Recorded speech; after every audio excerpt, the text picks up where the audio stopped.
There are all kinds of salespeople. Some are so good they can send customers out the door with bags of stuff they don't even need.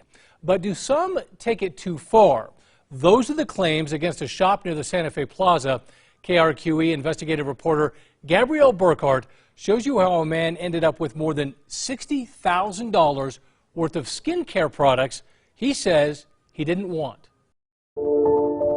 I like to take photographs. Robert Harris can explain in detail. Like focusing the lens and figuring out from the light meter, okay, how much of the arc welding brightness of the sun we're dealing with here.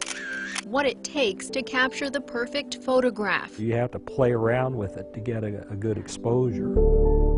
But when it comes to dealing with unfamiliar situations or conflict, Harris has a hard time. I was born with Asperger's disease. It's a type of autism. And what does it mean for you personally, like in social settings? Or I have a hard I've learned how to get along with people, but I have a hard time with doing that. I have trouble saying no. That's important for people to understand, his family and friends say, to better understand what happened to him. Harris was out taking photos of the cathedral by the Santa Fe Plaza when he says a man from a nearby shop called Urban Calm approached him. You look old. We can put this gold powder under your eyes. It'll make you look like you're 35. And I said, well, how do you know gold powder will do that? Because I studied a lot of chemistry in school. He says he was coaxed into the store and instructed to lie down as someone applied skin cream to his face. and what kind of things were they saying to Oh, you? how it would like really rejuvenate me. And it's like, how did you get the idea to use gold powder? Because gold's expensive. Well, Cleopatra did it. Well, Cleopatra was the queen of Egypt thousands and thousands of years ago. How do you know she did that? Oh, we just do. Harris says he felt trapped as someone put a machine with bright lights over him, eventually loading up 3 shopping bags full of products and handing Harris a massive bill. About 4 hours into it. Harris wrote a personal check for $39,000 and charged 2 of his credit cards more than $21,000. I was trying to leave. I said, I'm hungry. I want something to eat. But instead of letting him walk out of the store, he says a staffer walked over to Starbucks to buy him something to keep him there even longer. Was it stressful? Yes. Harris claims he felt like he had to pay to get out of there. He went home and told his wife. Right away I said I have to call the credit card companies and say that it's fraudulent. She put a stop payment on the check, but their credit card company wouldn't refund the $21,000, and the skincare shop refused to grant a refund. That's when attorney Jerry Archuleta got involved. When you sign the credit card receipt, you're signing an agreement and a contract. If I signed a contract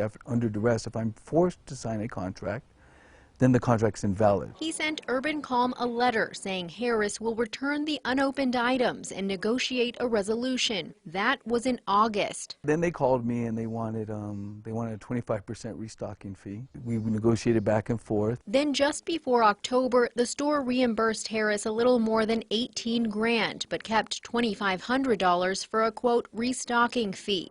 The day we interviewed Harris, we spotted sales clerks at Urban Calm standing outside pitching their products to people passing by. This polite tourist stopped with a group of friends, says within seconds a sales clerk was applying cream to her face. And then he said, let me activate you. So he went inside and grabbed a fan and blew it in my face. And I said, I gotta go. Did it feel aggressive at all? Or? Yeah, it was pretty pushy. You know, it's like, I gotta go. And he was like, no, no, no. We tried talking to store staff. A female employee told us they don't use aggressive sales tactics and declined to speak on camera, then accused News 13 of breaking the law when she saw our photographer getting footage of the shop from across the street. It's not illegal to shoot from a public sidewalk. No, you're going to be here when the police going to be here. That's fine. After failing to make her case with police, the staffer flipped us off and went back inside.